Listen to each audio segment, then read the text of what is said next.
धरती और धन्यवाद करती हूँ मैं अपनी जनता का, कोटि कोटि धन्यवाद करती हूँ एक एक कार्यकर्ता एवं पदाधिकारियों का, और धन्यवाद करती हूँ मेरी आधी आबादी यानी महिलाओं का, और सारे जो सर्व समाज के जो सम्मानित गण हैं सभी का कोटि कोटि धन्यवाद कि 1 तारीख को मेरा जन्मदिन था और मेरे जन्मदिन के मौके पर आशीर्वाद के स्वरूप जो मुझे पहली दिन पहला बटन साइकिल का बटन दबाकर मुझे आशीर्वाद दिया है, उसके लिए कोटि कोटि धन्यवाद।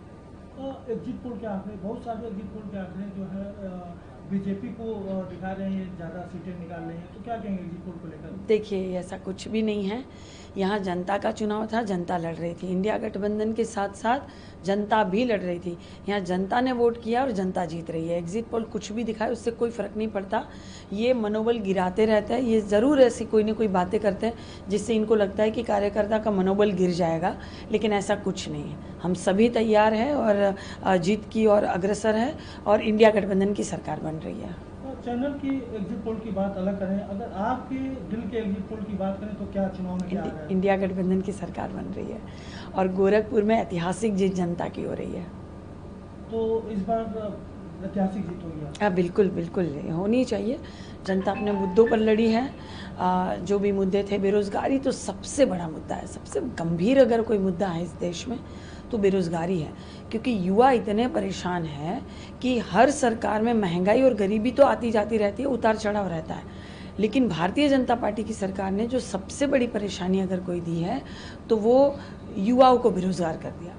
मैं देख रही हूँ भाई साहब, जिस तरह मैं चल रही थी, पैर टूटा था फिर भी चल रही थी, दवा खा के भी चल रही थी। मैं देख रही थी युवा बेचारे बगीचों में बैठे हैं, कोई खटियों पे लेट के अपना आराम फरमा रहे हैं, दिन काट रहे हैं, मोबाइल में दिन काट रहे हैं। तो ये एक समय होता है, एक उम्र है, उनका सपना पूरा करने की उम्र है।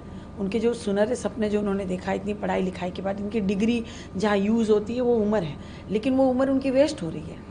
तो एकदम से जो बीजेपी ने सबसे ज़्यादा अगर बेकार कर दिया तो युवा साथियों को बेकार किया। युवा अपने मुद्दों पर लड़े हैं, महिलाएं अपनी महंगाई के मुद्दों पर लड़ी हैं। जनता का चुनाव था, ये काजल निषाद का नाम था बस। तो 4 जून को रिजल्ट आने वाला है, कैसा रिजल्ट लग रहा है?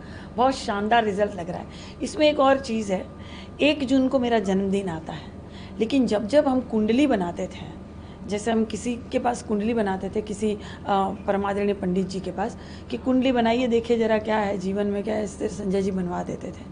तो वो ये हमेशा कहते थे कि कुंडली के हिसाब से काजल जी का जन्मदिन 4 तारीख को है।